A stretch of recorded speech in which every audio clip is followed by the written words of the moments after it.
Well, Bob's already dusting off all the hurricane tracking equipment, right? You know, it's kind of a good test to see if everything's working properly, and it is, which is good news. And we have a new product coming out this year, too. We'll be talking more about that in our special coming up on Wednesday next week from 7 to 8 o'clock, Surviving a Hurricane 2016 edition. So you want to tune in for that. And if you miss it, you can pick it up on Roku and other outlets, as well as mysuncoast.com. Awesome. So let people know about that, so you don't have to necessarily sit there glued, ready to go at 7. We'd like you to.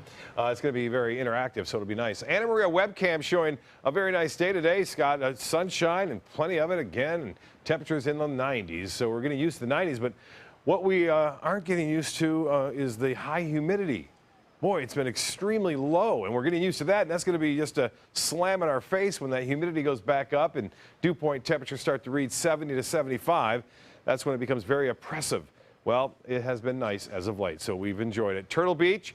Tom getting this one. I don't know if that was today. It doesn't appear to be as far as the sun angle goes, but nonetheless, it was either today or yesterday, and beautiful shot there from Turtle Beach. Appreciate that. Here's a look now at Titan Radar. He sent that in with his phone, too. A lot of phones are having great cameras on them, and we encourage people to continue to send all your photos and video even into pics, PIX at mysuncoast.com, especially during hurricane season. You can see those showers and storms along the East Coast. Some of the moisture kind of wrapping around that system east of the Bahamas, so there's enough instability in the atmosphere and some moisture coming back into play. Some of these storms will slowly work off toward the west coast sea breeze, which is really pinned down now right along the immediate coastline. It never really penetrated too far inland, as it hasn't over the last couple of days. We have a lot of dry air, though, still in the mid to upper levels of the atmosphere, say above 20,000 feet. And when you have that, showers that develop don't produce a whole lot of rainfall. They quickly dissipate and redevelop somewhere else. So if we see some rain tonight, it would be very light to moderate in terms of intensity, but it won't be around long. 87 degrees, our current temp. We have a few clouds, and the dew point numbers coming up. It's 10 degrees warmer than it was yesterday. The relative humidity at 44%. Yesterday we were in the 30s, so that's just an indication of what we're going to see as we push into the weekend. 91 the high, not close to the record though, 95, set in 1953. No rainfall report. And it looks as though we will see some showers scattered about. Will it rain over the Sarasota-Braden Airport? Unlikely, but we will see a few scattered storms on Saturday.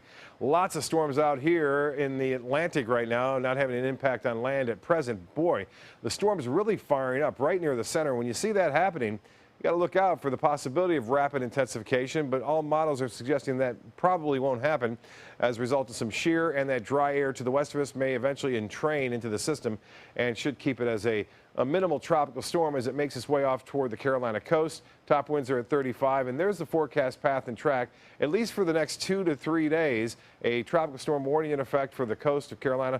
Looks like late Saturday night, Sunday morning is when it will make landfall, but it could stall. If it stalls just offshore, boy, it's just going to wrap all this moisture into central and northern sections of South Carolina coast there, all the way up into North Carolina. Could be a heavy rainmaker. All the models are in green, at least over the next 2 days where it's going to be. Then the spread starts to happen. That's why you see that cone kind of expand across the United States as well as into the Atlantic. High surf, that will be a case along the east coast of Florida. So a lot of surfers head over there, but that also means rip currents. So if you're heading that way, keep in mind you're fairly experienced, and there'll be rip currents as a result of the stronger waves pushing out of this system that is now tropical depression number 2, soon to be Tropical Storm Bonnie, already into the second named storm of the season possibly, and we haven't even started quite yet. Well, the RPM forecast model showing, I wanted to show you this really quickly. You can see the rotation and spin.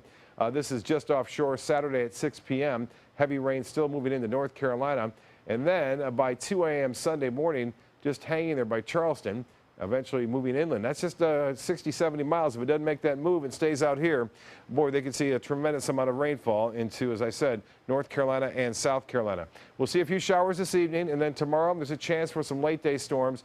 Not a lot, but they could be scattered about all the way up until about 10 o'clock. For boaters, and there'll be a lot of them, winds will be very light at around 5 knots in the afternoon. They'll start off with 10 knots, switching to the northwest after an easterly wind in the morning. As far as the water temperature goes, 82 degrees, and tides upcoming, low tide at 12:48 and a high tide at 7:21 tomorrow morning for all you anglers. Scattered showers this evening late, 69, otherwise partly cloudy skies. And then for tomorrow, 40% chance for storms late morning, early afternoon, a high of 88 degrees, and the extended forecast calling for pretty decent Sunday. The rain chance lessening somewhat as that dry air comes kind of back in, and then a 30% chance for the most part for the rest of the week out ahead. Scott?